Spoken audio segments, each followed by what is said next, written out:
Hey, welcome to Module 5, Educate. So this is the last module. So we've had 5 modules and I'm pretty familiar with them by now, but this is VS5, 5 steps to help you grow your business and put you number 1 in your market online. Step 1 was focus. And this is so important and yet so many people forget this. So I'm going to remind you of each step before we get stuck in today's lesson. Focus means working out who your audience is, what keywords they use to find the information that you're selling, and to make sure you do the SEO, search engine optimization, on your website so that you've got the best chance of being found. Now, obviously, you can use paid traffic, but still you're going to need keywords to do that. If you're going to use organic traffic, which I believe everybody should, and I totally believe this because when you're selling a product or service online, you want to get as much traffic as you can, and SEO traffic costs you nothing except a bit of time. And for anyone who's selling a book or a product, it absolutely is the best way to reach a wider audience. So you need to focus in on what you're doing and focus your site. Next step, we need to attract people to our website. And the fact of the matter is content attracts people. So great articles, great pages within our website attract people there. So we need to fix up our pages that we've got existing, make sure that they've got good quality content on there.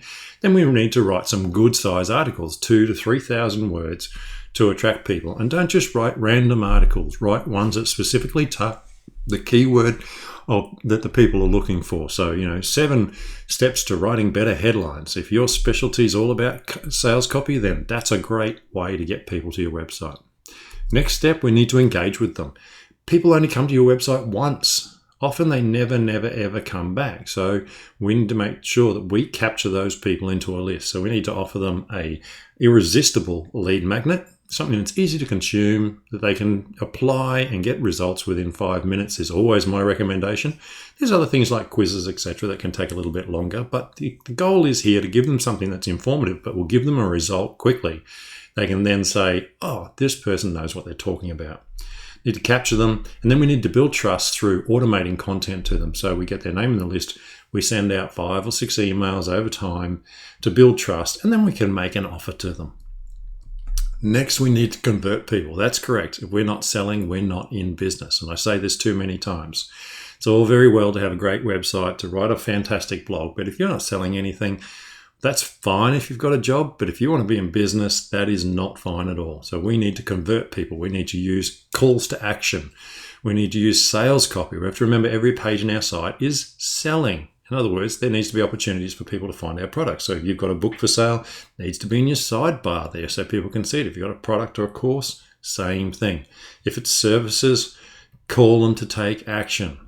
And lastly, where we are today, educate. And we're going to dig into that right now. So let's get started. First section of this module is about curate and collect content to share. Now, curate is a great word, and it basically means to find content from a range of sources, sort out the wheat from the chaff, in other words, the good from the bad, and then keep that stuff to share with other people. So we curate stuff, we go through all the stuff, and then we keep what's really good. And this allows us as an expert to bring content from other people to our users, and also not have to create everything ourselves. And that's really, really important because you don't need to be the expert. Sorry, you do need to be the expert, but you don't need to create all the content. Oh gosh, I hate it when I do that. You're the expert. So therefore you can go through and look at lots of different pieces of content and go, yes, that's true. No, that's not true. That's really good, or that's really shallow. And then bring that to people. Now, people who are interested in your topic don't have the time to sit across all these sources, but because you're interested in it, you are already sitting across a range of sources. So therefore, why not take advantage of other experts in your field? Now, one of the arguments I see is that people think that because that their clients or their followers are going to go elsewhere. And this is just rubbish, okay? If you lose the people, then you need to look at what you're providing. But in 99% of the cases that I've seen, people love the fact that you bring them a range of content. It's like, for example, if you use the Google News app. If you use Google News app, it brings you content from all over the place. Google doesn't write it all. And you're happy to keep using the app because it brings you all the content you're after, doesn't it? Well, how is that different from what you're doing? People don't stop using Google News app just because it pulled something from Huffington Post or from The Age or something like that. They keep using it. Well, it's the same with you providing content to the people whom you're letting this information out to. Now, you need to follow other experts so people learn to trust your insights. In other words, they look at what you have said and then they look at what you're sharing and go, oh, I see, yeah, I can see the point there. I can see what they're trying to say. And I think one of the key things is when you are sharing something, make sure you put a little note on it. Don't just post the article into your Facebook group. Put a note saying, oh, I found this article, thought this was good, I like this about it, and then post it, okay? Or, this really makes you think. Make a note, don't just post. And this is the mistake most people make when they're curating content. Make sure you use multiple sources. Don't just use the same source over and over and over, because that really shows, one, you're lazy, and two, that in fact you're letting someone else do all your work for you. And people will go and follow that source instead. So use a range of sources. Check the content before you choose it. Don't get sucked in by the headline. Now, I've seen this happen so many times, and I've nearly done it more than once myself, where I've seen a really great headline and I've gone, share that content. And just before I've gone to share it, I thought, oh, better check it. And I've gone and looked at it, and actually it's been pretty lousy content. It had a great headline, but the content was crap. So go and look at it, read it, make sure it is suitable for the people who are following you. Cherry pick the best info. Why? Because there's so much information out there. You could send stuff all day, every day to people, and all you would do is bury them information. And as you know, when you're buried in information, you're not going to read it all. And eventually it just gets sidetracked into a folder and you lose interest because there's too much stuff. So pick out the really good stuff. Even if you keep it in a list, put it in a text file or use a simple note like I do. And then send it out as you need to. If you're looking for a particular topic, go back through the articles and go, oh, that was a great article. I'll send that out now. Okay, so you might find 10 articles one day that are really good, and the next 3 days you'll find nothing. So keep a record of them. Don't just let them go. Don't forget to write your own content. Yes, you still have to produce content because there's two aspects to this. First, it is you, and thereafter you being your followers. Secondly, you need to be producing regular content on your website. So if you're writing an article, that is good content. Make sure you build it around your SEO keywords and keep it interesting for the people who follow you. Remember, when you do follow others, your knowledge base grows too. So don't just think this is about getting information to share. This is about you opening yourself up to learning. You always need to be open to what's happening online. So, for example, many people would say I'm an SEO expert, but I follow a few people online that I would be considered SEO experts who are so much further down the nitty-gritty that I may have filtered out a little bit because I felt that it wasn't really all that applicable. But it is interesting to know about. It's interesting to learn because every now and then you come across something and you go, actually, I need to be doing that. Or, Google's just updated this, so I need to know about that. I'm not going to know about every Google update, but some people are right into that. So I just, leave it there. And when I see it come up, I go, oh, yeah, there's been an update. And as I said before, use simple note to store your stuff because you want to be able to come back. So break them up into separate notes. Have, for example, if your topics are social media, you might have Facebook articles, Twitter articles, Instagram articles, LinkedIn articles, whatever. And keep them on separate groups so you can come back to them later and use them when you need to them. Now, one of my favorite tools for doing this, for keeping over the top of stuff, is Feedly. Now, Feedly basically takes feeds, so blog feeds, or in this case, news feeds, from a range of different authority sites and a range of not authority sites. So beware.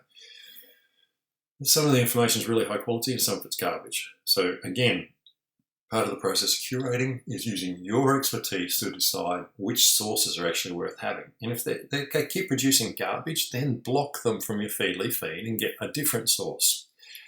And the great thing I like about Feedly is the fact that you can actually scroll through a whole pile of articles and quickly have a read of them, and you can store them if you want to come back to them later. Okay, so you can save for later, which is really, really handy. So Feedly is one tool I like. Now, it's a desktop, but it also is available as an app. And I like it as an app because sometimes I'll get up in the morning, having coffee, I'll open Feedly, I'll scroll through and I'll find 2 or 3 articles that I like that I can share. And, that might be enough to last me 3 or 4 days of content sharing, if that's the case. So it can really save you a lot of trouble if you might do it once a week, go through Feedly and pick a pile of articles. Now, Q is another one. It's an actual tool that will go through and search for articles about a particular topic. And you can see my account here. And then it allows me to share it out to multiple places. So you can see Facebook page, LinkedIn pages, Twitter, and different Facebook pages as well. So I can take an article and share it to multiple places at once. Now, Q is a paid tool. I got it on a deal once. I don't use it that often, but it does sometimes pull up interesting articles as well. So I can use those articles in different ways. But there is tools that allow you to share content to multiple platforms at once. So you can kind of take care of all your social media. But be warned, some social media platforms like Facebook do punish you a little bit with reach when you post from outside sources rather than posting directly yourself. And I've tested this and it is a fact, okay? Say what you like, but as far as I'm concerned, I posted for a week and at first I got lots of people liking it and then less and less and less people saw the actual post, even though I was posting in the same way. So Facebook just slowly used its algorithm to go, no, we want you to come into Facebook, we want you to post yourself because we want you inside our ecosphere. Now, YouTube is another great place for content. And a lot of people don't think about this, but there is some fantastic content out there done on video. And you don't have to be the expert. So one of my favorite tools, as you all know, is Thrive Themes. Thrive Themes allows me to build WordPress sites and landing pages and everything. And it's so powerful. But they actually write really a lot of content, so blog posts, and do a lot of videos on not just how to use the tool, but a whole pile of other topics. So I follow them on YouTube, and you will see in my private group sometimes things from Thrive Themes because they do produce such really, really high quality content. So YouTube, great place to come up with content, and you can follow certain authors and you can see those as they produce new ones under your subscribe list and review them and decide whether they're for you or not. Another place that most people don't think of is email. It's amazing how much stuff comes in through your email box, and you'll get certain things from people that you follow through email where they've written an article, etc. There's no reason you can't use that article and share it with people if it's a good quality article. So in this case, say by Mobile Monkey, it's a tool. I look at the tool and I think it's a good tool for people to use. There's nothing wrong with me taking that and sharing it with people if I think it will help them grow their business. Now, this isn't about getting an affiliate commission. This is about saying, this is a good tool. You might find this useful. I have bought it or I am considering buying it. See if it works for your business. Okay? Pretty simple. But in your email, over time, you will get things that you've subscribed to, and some of them will be useful to share with your subscribers. So what information do you already collect?